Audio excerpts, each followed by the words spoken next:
माझा पहिला व्हिडिओ श्री स्वामींचरणी अर्पण. स्वामींच्या मठात जायला निघाले. ट्रेनला तशी गर्दी नव्हती, प्लॅटफॉर्म पण रिकामी होता. चढले आणि उतरले डोंबिवलीला.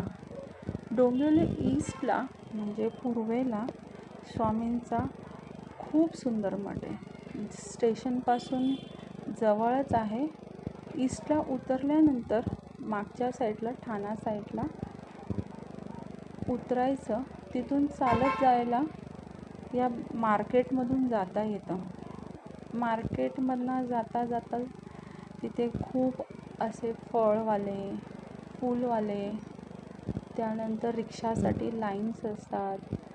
संध्याकाळच्या वेळेला इथे खूप रहदारी असते. चालायलाही जागा मिळत नाही. आणि इथून म्हणजे हार्डली 2 मिनिटाच्या अंतरावर स्वामींचा मठ आहे. मठाच्या बाहेर असे फुलवालेही बसलेले असतात. हा बघा, ही दिसते ही समोर, ही स्वामींच्या मठाची बिल्डिंग आहे. आणि इथून हा खालचा जो भाग आहे इथे मठ आहे. आता आपण जाऊया या मठामध्ये. इतका सुंदर मठ आहे, खूप पवित्र आणि खूप सुंदर असा. हे मठाला प्रदक्षिणा घालण्यासाठी असलेला रस्ता. मठाच्या आतमध्ये गेल्यावर नेहमीच असे काही ना काही कार्यक्रम चालू असतात. यावेळी रेणुका मातेची इथे स्थापना केली होती आणि भजन चालू होतं आणि खूप छान प्रसन्न वाटत होतं. आणि मठ खूप मोठा, अप्रतिम आणि सुंदर असं सुटसुटीत आहे.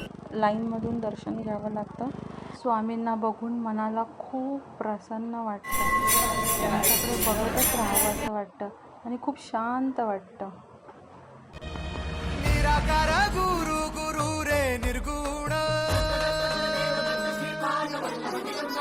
गुरु सृष्टिकर गुरु विश्वंभर.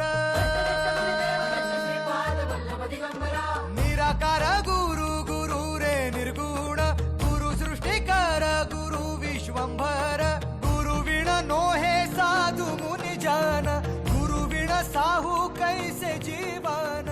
गुरु विण नाही. अशा प्रकारे प्रभू श्री रामचंद्रांची मूर्ती प्रतिष्ठापित आहे आणि हा ध्यान कक्ष आहे. इथे येऊन आपण खूप वेळ ध्यानधारणा करू शकतो, ध्यानाला बसू शकतो.